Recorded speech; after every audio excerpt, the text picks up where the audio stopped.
Today on Locked On Red Wings, Walman and DeBrincat get hot as Detroit splits their final games of 2023. You're Locked On Red Wings, your daily podcast on the Detroit Red Wings. Part of the Locked On Podcast Network, your team every day.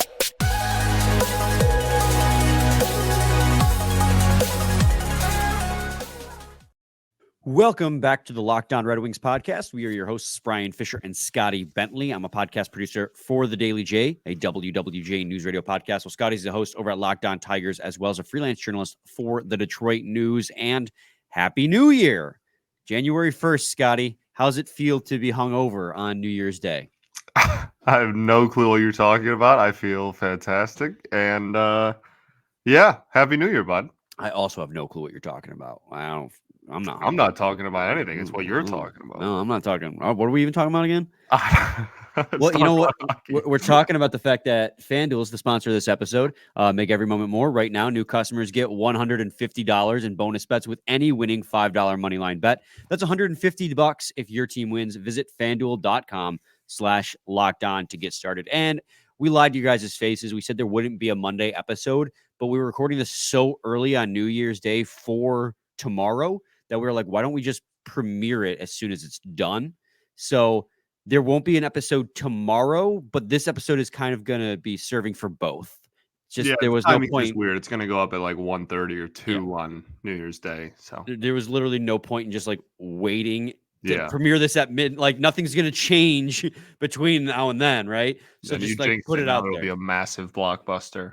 Right. And speaking of change, the first thing that we have to talk about, that very brief, just mentioning it, Zach Aston Reese were called by the Detroit Red Wings. They announced that on social media earlier this morning. We can actually say this morning because we're talking about an episode we were recording today. Usually we have to like preface, be like yesterday by the time you're listening to this. Wild start to the new year, I know.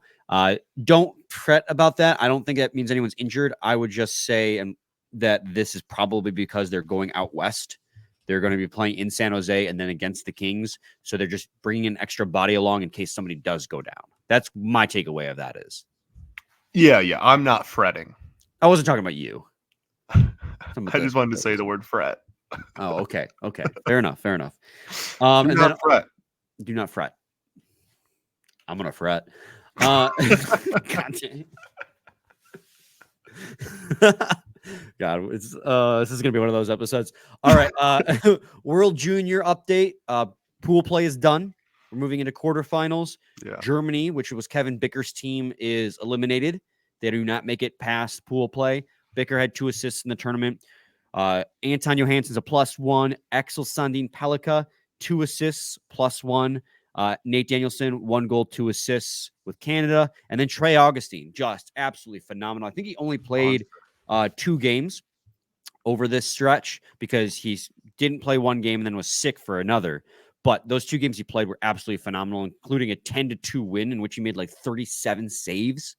He's been just lights out for USA. Yeah, man, he's getting like a lot of. I mean, obviously it's it's a big tournament, but he's getting a lot of national conversation around him. Like people are really opening their eyes to him in his game. Again, this is. Not only has he been great in this tournament, but he's been a kind of a fixture on the juniors team for a while now. And yeah, man, he looks great. It's awesome, to keep that, have those conversations happen with someone in-house, especially at a position that's so much of a long-term need for this team. So yeah, it's awesome. It's really, really cool. Again, not only to just see him play well, but to have so many, of the big like national talking heads and pundits kind of talk about him. Yeah, he's been, when they first drafted him, I think I've said this before, probably last week. I was like, wasn't really sure what to make of him coming out of the National Development Program, but I'm quickly learning to love him with what he's been doing at state and at the World Junior Championship. But Scotty, we got so much to get to in this episode, so we can't really belabor any point in particular. We got 2 games to break down as the Wings played on Friday and Sunday. They beat Nashville 5-4 in overtime off a Lucas Raymond overtime goal. What would you say would be your one word to describe this game? Yeah, man, I don't. This game is tough for me because the fan in me, like the pure fan in me, is just watched that game and was like, this is everything that's like awesome about Detroit hockey. Like it was such like vibes were at the end of the game were great. Obviously, we'll talk about the roller coaster that was this game start to finish. But like I don't know, man. Like home, you were in the home, you were in the barn, and like obviously DeBrincat with the Howe hat trick, and it just everything about that game. It certainly was a roller coaster, and we'll talk about the ups and the downs. But after that game was over, I was just like, man, like that is the epitome of why hockey is awesome. You know, like that's genuinely how I felt after the game. There wasn't too much. My analysis brain was not on. I was very much just Brian vibes. I'm drinking and I love hockey. Like that's really how I that was the epitome of that game. And so I don't know. I think the word I would honestly use is fun, and that may be like ridiculous again, given the roller coaster that was like what happened in the middle of this game, and it was certainly close, and there was a lot of frustrating moments from a like analysis perspective for sure. But after this game was over, I was just like, man, like that was it was. I just felt like that was a fun game to watch. Yeah, I mean, I'm trying to think of, I'm still trying to come up with the best one word to describe it. I really like your use of fun. And we say fun because the Red Wings won. If they lost, it'd probably Correct. be Yeah, if they lost, this would be a much different vibe for sure. because it was a very fun game. It had a lot going to it. So honestly, I don't want to sound like a cop out, but I think I might steal your word there. I think fun is the right word to use because you're right. I mean, there was a lot to like in this game, but there's also a lot to dislike. I mean, for one, the Red Wings got pretty heavily outplayed in this game through all three periods, on the stat sheet. And yet they came away with the win because they are still really good at scoring goals. At least they were in this game. And a lot of that comes down to, Jake Walman and Alex DeBrincat finally getting hot. I mean, they had a huge weekend. DeBrincat with 4 points and Walman with 4 points this past weekend, a total. I mean, they just came alive this weekend. And I think that's where you kind of want to start, right? Like Jake Walman. And we had a whole episode on Friday where we talked about like Jake Walman and Moritz Seider aren't the problem. We broke down like their deployments harder against so many different people. And like, I begged Derek Lalonde, please, for the love of God, give Seider and Walman offensive zone deployments. And they got the most offense. I'm not trying to say I'm the one who caused this, but like, it was like my prayers were answered because in the game against Nashville, they led the team with 5 offensive zone deployments. Yeah. The shift starts, which is just beautiful because that directly correlated to the first goal that Jake Walman scored. Sure. That was an offensive zone face-off where Jake Walman and Moritz Seider were put out there for the start of the shift. They won the face-off. They established zone presence.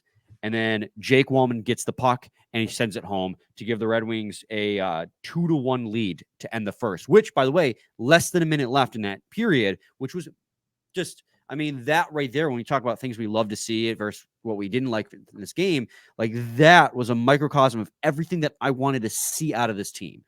Offensive zone shift start for our best defensive pairing, one face-off, and taking the lead with less than a minute left instead of giving up a lead with less than a minute left. It was just gorgeous.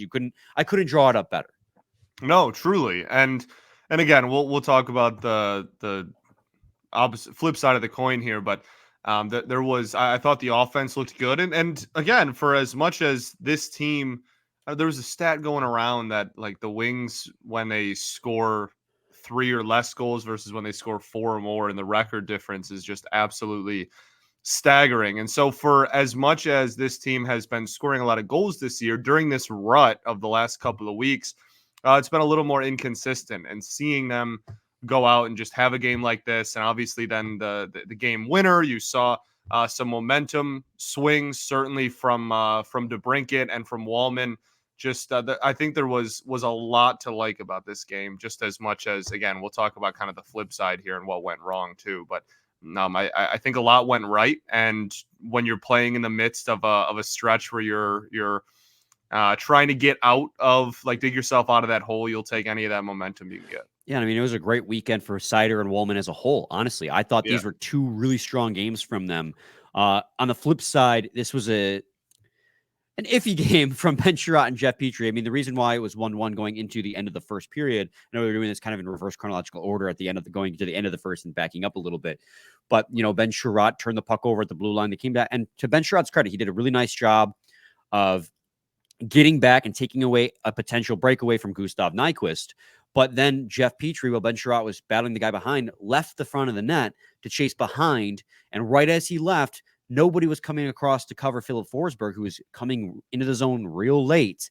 And you could argue Alex DeBrincat went to the net, which is what I want to see. Like, I want to see, he's not even the center. Usually it's the center's job to be kind of that third defenseman high. Alex DeBrincat went to the net front to cover for Petrie, which I appreciated. But Forsberg was coming all the way from the blue line by the benches, and nobody had him covered. And as soon as Jeff Petrie left his position and DeBrincat came from the opposite boards to come cover, Gustav Nyquist fed Forsberg, and he just had all the time in the world. So it's like defensive breakdowns like that, the turnover, and then chasing away out of position, like that's what's continuing to cost this team when they're finally starting to get things right. And it's a process, right? They're finally practicing again, and which cannot be understated.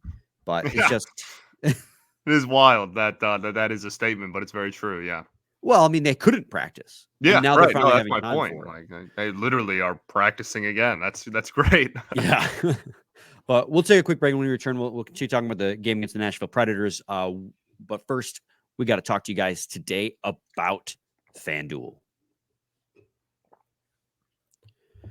The NFL regular season is wrapping up, but there's still time to get in on the action with FanDuel, America's #1 sportsbook. Right now, new customers get $150 and in bonus bets guaranteed when you place a $5 bet. That's $150 in bonus bets, win or lose. I wonder, Scotty, you think you can bet on the refs in the NFL?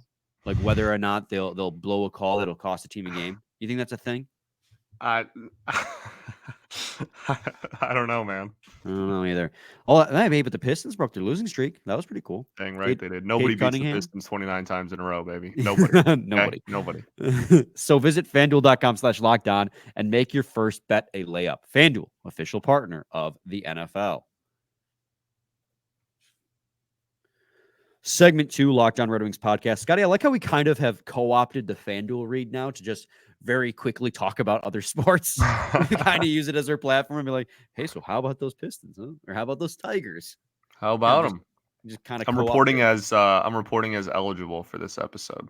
Oh, that's good. Okay. So Nolan's reporting as eligible for this episode. Got it. Not even here, but yes, he is reporting. Well, that's neither was Skipper.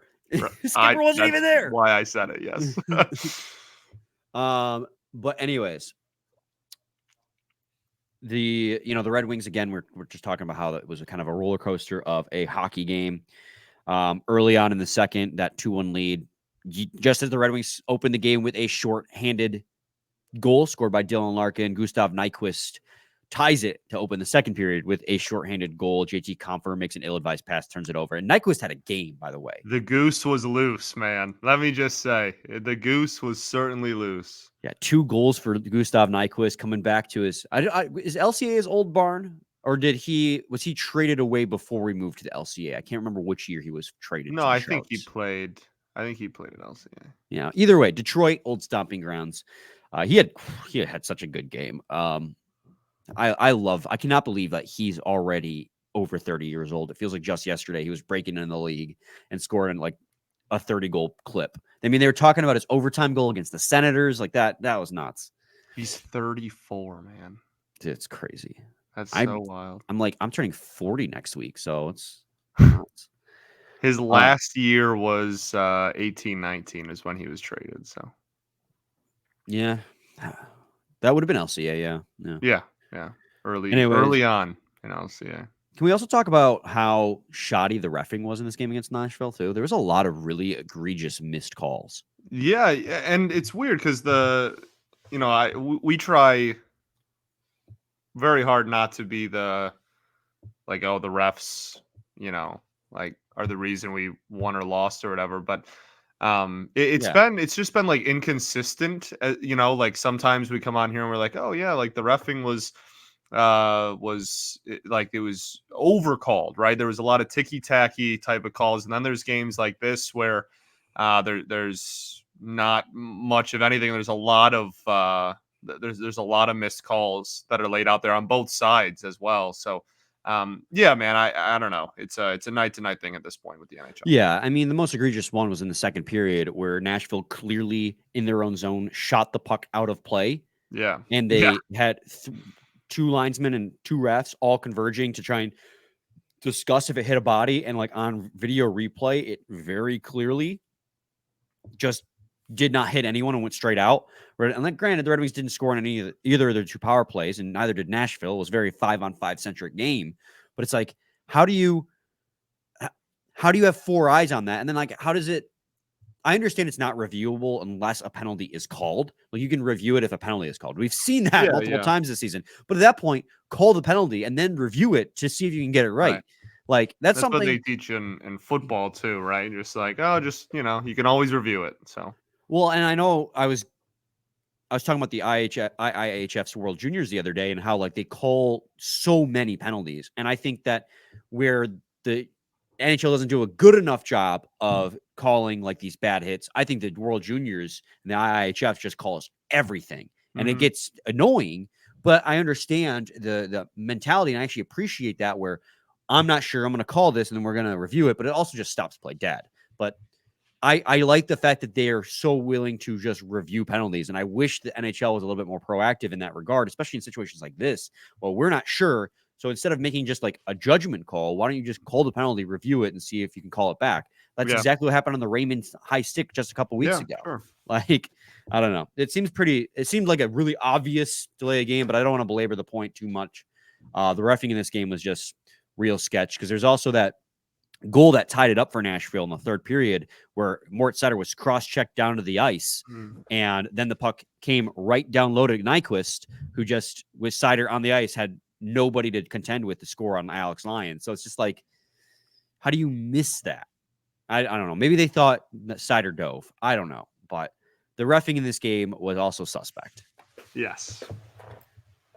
But Alex DeBrincat and Jake Walman stayed hot. Obviously, Cat, just like the game before, right, against the Devils. Early third period, Alex DeBrincat ties it up. And then a couple minutes later, riding that energy, they have a really good start to the third period. That third period push is very real for this team.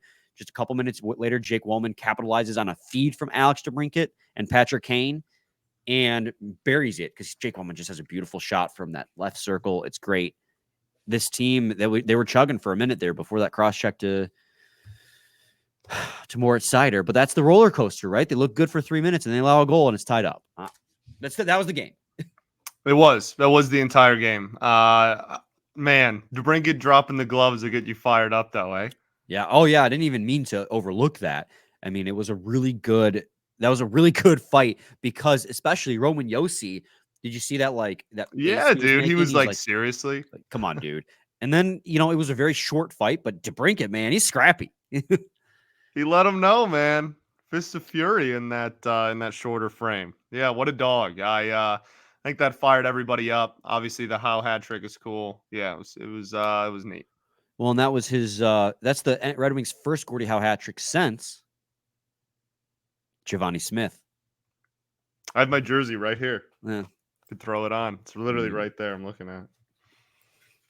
I mean, overall, Nashville really did dominate this game, and Alex Lyon was tested quite a bit. He made 33 saves on 37 shots in this game. The Nashville Predators just had all the possession. I mean, I'm gonna pull up the heat map for you real quick, just very briefly, and you guys can just see how much insane pressure the Nashville Predators had in this game. I mean, that's just insane. That's exactly it, right? Like, you see here, Nashville had all kinds of pressure down low. And this is the flip side of what we're talking about, right? Like, we were talking, Scotty, about how it's really nice that Walman and Seider got all this offensive zone deployment, but then it comes at the cost of Petrie and Sherratt getting more defensive zone deployments. And when you put them in those tough situations, this is the result. Not trying to say that's always the case, but what I'm trying to say is when you take away Seider and Walman from the defensive zone, it gets worse. And that's why they're given such tough minutes and deployments. I understand that. But I mean, this was insane by Nashville, who had over 37 shots. The Red Wings only had like 23 in this game. And you guys can see up here that, when it comes to shot attempt share, Predators had 57, unblocked shot attempt share, Predators had 58, and then expected goals. The Predators had 3.8 expected goals for at 5-on-5 to the Red Wings 1.74 for a 68.7% share of expected goals. This was a game where the Nashville Predators dominated at 5-on-5, but the Red Wings were just taking advantage of the rushes like they always do and timely goal scoring. And they kept in it, forced overtime, and Lucas Raymond played hero. Yes, this team is very much a live by the rush, die by the rush team. Is I think which is pretty safe to say. They give up plenty of their fair share, and they also take advantage of plenty. So, All right, Scotty. Yeah, anything else to add on this game? I mean, it was kind of sporadic, but just a fun night at LCA. And again, it's fun because they ended up winning. Yeah, exactly. Certainly, this was a roller coaster of a hockey game. Very bullet point heavy recap of that game because we got to get to. So, anyways, Scotty, let's move on to the Boston Bruins when we return for segment 3.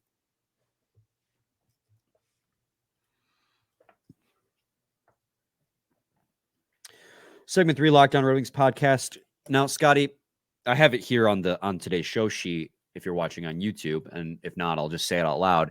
The bullet point says outplayed by Nashville but won. This game was very much you outplayed Boston but lost. This was such a good game by the Detroit Red Wings, and I hate being like happy. I don't want to sound happy about a loss, but the Boston Bruins are one of the best teams in the league and second best in the Eastern Conference. And this is a team that the Red Wings always play up against. And this is a game the Red Wings should have won. They deserve to win. But Jeremy Swayman was very good, as always, in this game. I guess my one word, I don't want to use like an overly positive word when talking about a loss, especially when December was filled with so many losses. But of all the losses that they had, this was the most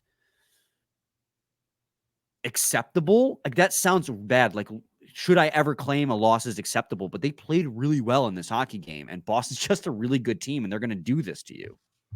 Yeah, man. No, this is, and we've had similar conversations throughout the year. They played really well. They played really, really well. This was a hard fought, like toe to toe, really took it to Boston type of hockey game. And I mean, really across the board. Like I thought the offense was good. I thought the pressure was good. I thought that zone entry, which we've talked about, like the inconsistency of like zone entry was fantastic in this game. And that's something that I don't think we've been able to say super, super consistently. But against a really good team like Boston, I thought they were able to kind of get into the zone really well. I thought the defense, played pretty solid. I mean, what did Boston only had like 22 shots on net, right? By the end of the game. I mean, this was a well played, and we talk all the time about it's one thing to have a game plan and one thing to execute it. I thought they executed their game plan really well. Just unfortunately, I don't know. I don't like this analysis, but sometimes it's just like Boston is Boston. Yeah, I mean, when you take these two games as a whole, right, and you look at it in a vacuum, like, okay, you stole a game you probably shouldn't have stolen, just grinding it out, and then you lost a game you probably should have won. Like, those are two games where I can be pretty satisfied with the result. It's just when you look at the whole of December and you're like, you really needed those 2 wins to finish out the year, that it just gets a little bit frustrating. But like you said, man, they were just, and this is another really good game by Jake Walman and Moritz Seider. I mean, again, Jake Walman scored again. The only up until the last minute and a half of the third, the defense had the only 2 goals in this game. And that Jake Walman goal was just a beautiful feed from Dylan Larkin. Dylan Larkin carrying the puck towards the corner and then doing a no-look feed back behind to Jake Walman, who at left circle again just picked his spot. And Jake Walman he's tied his career high in goals that he set last year. which is 9 goals. Last year took him 63 games to set that career high of 9 goals. And now he's tied that career high in 37 games played. Like, he's going to shatter his career high in goals.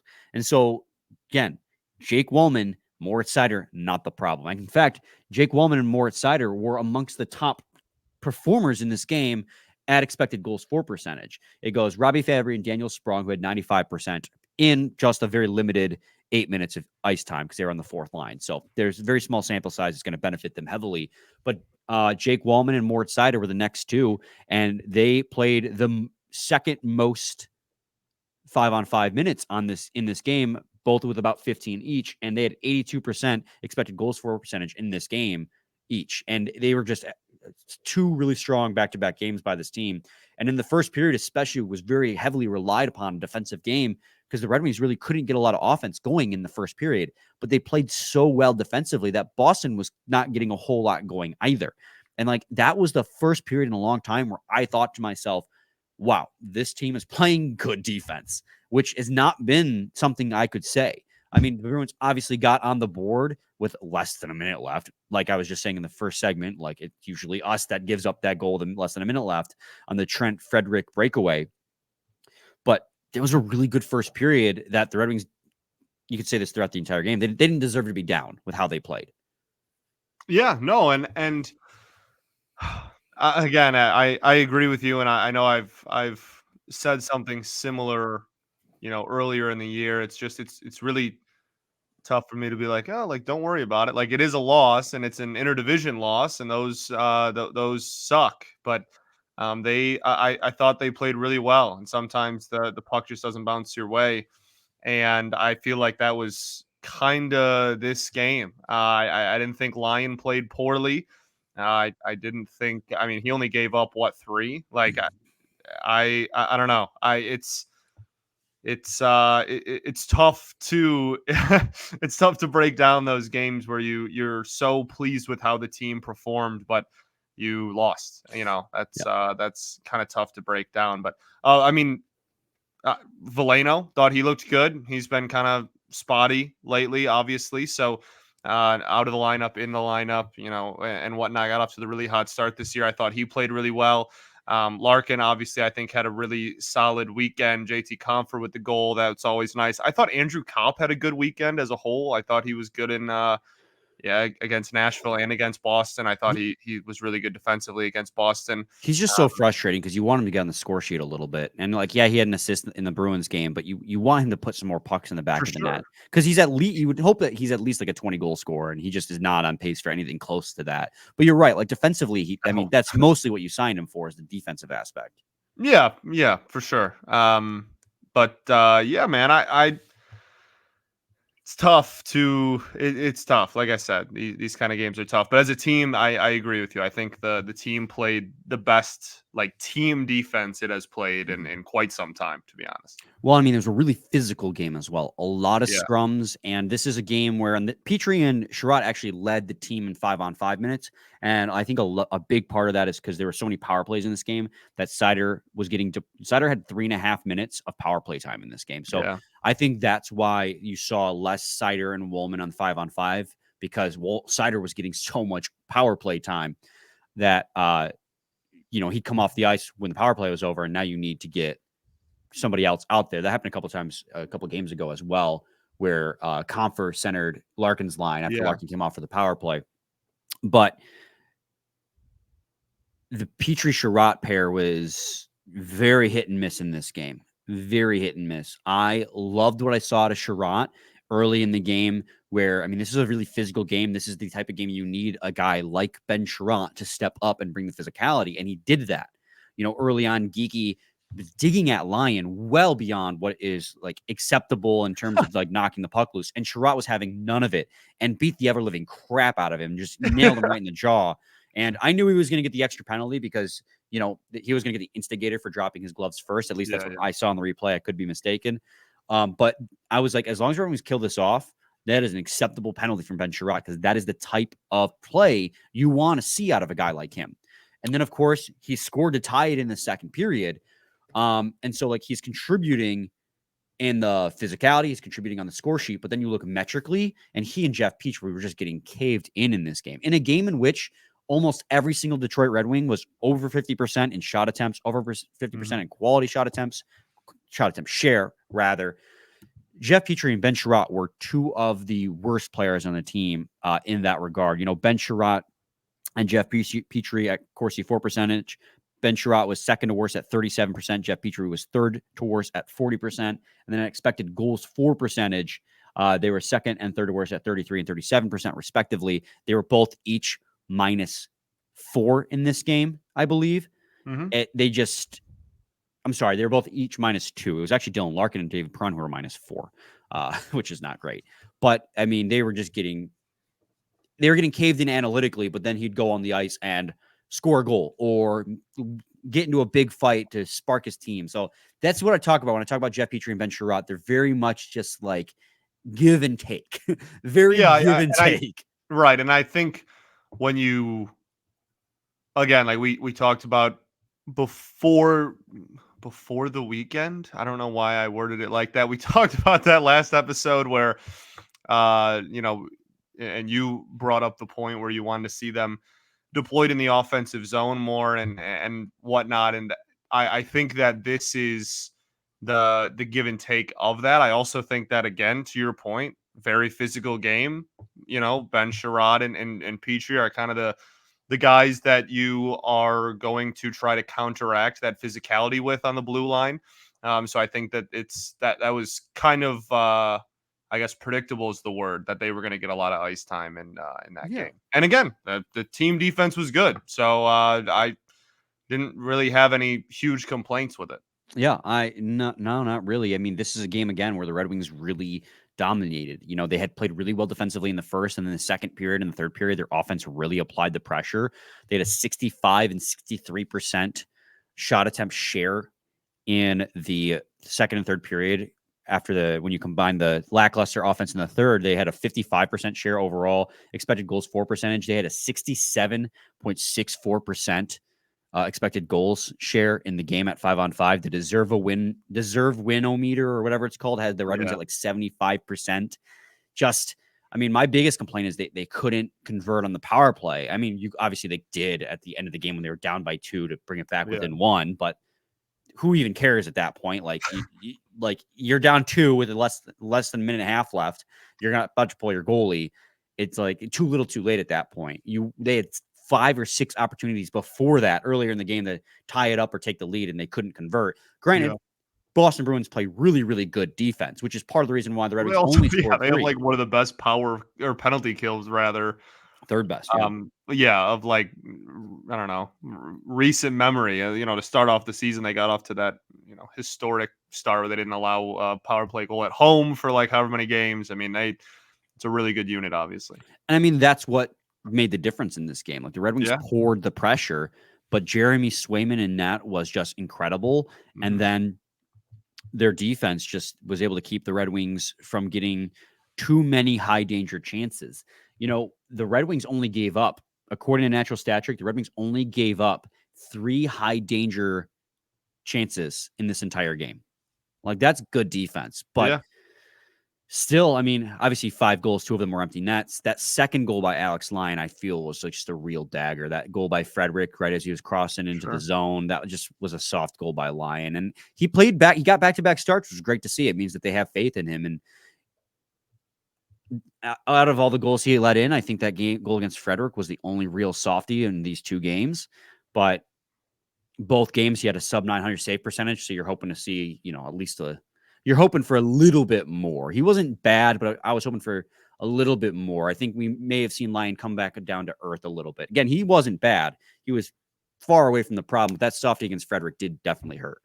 Yeah, I think this is a situation where we're not and we is like everybody is not separating position expectation versus individual player expectation. Like, can we, like, you know what I'm saying? Like, if you would have told anybody going into the season that Lyon would have a weekend that looked like this, I think we'd all be like, yeah, like, that's, probably about right. Glad that he was able to fill in for whatever reason that he's playing back-to-back games. Like, sure. Whereas I think we're all so desperate for any goaltending to be solidified and step up in a big way that now Alex Lyon is some guy that has higher expectations than anybody thought he would have going into the year, and that probably he should have. So I have no issue with what Lyon had, but obviously I agree with you, and I'm just like everybody else, desperately waiting for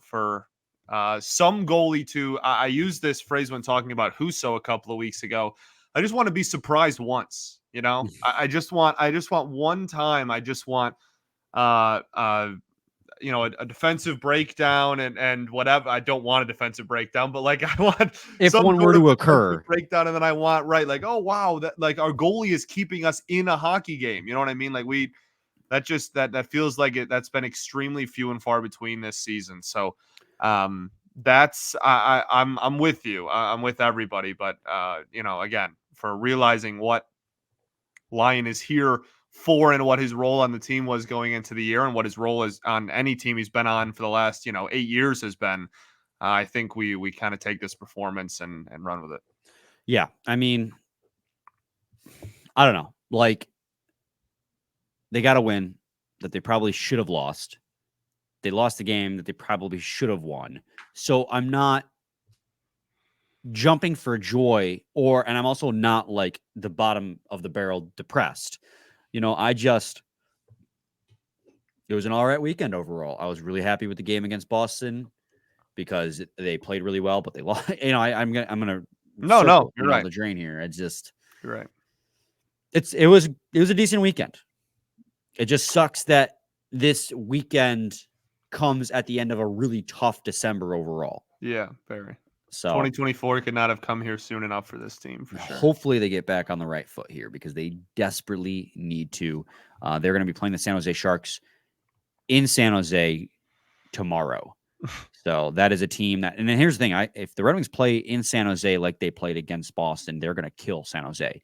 But we've already seen, against the Sharks for that matter, that they're very capable. Lead in 10 minutes or whatever. Yeah. So it was quicker. 5 minutes. It was ridiculous. It was something stupid. I think it was officially like 6, but it doesn't matter. Yeah, that's gonna do it. I think before I ramble too hard and start, beating a dead horse, I think that's a good place to end it. Yeah, works for me, bud. Mm-hmm. So we'll be back with a new episode on Wednesday, right? We'll recap the game against the San Jose Sharks. Sure. Because this was going to be the Tuesday episode, but then we're just like, we'll just post it when it's ready. Yeah. Mm-hmm. And then we'll be back on our normal schedule. Yeah. Yeah. So, all right. Any final thoughts, Scotty? We ball, baby. We ball. We'll be back with a new episode Wednesday. Same time, same place. It's your team every day. Every day.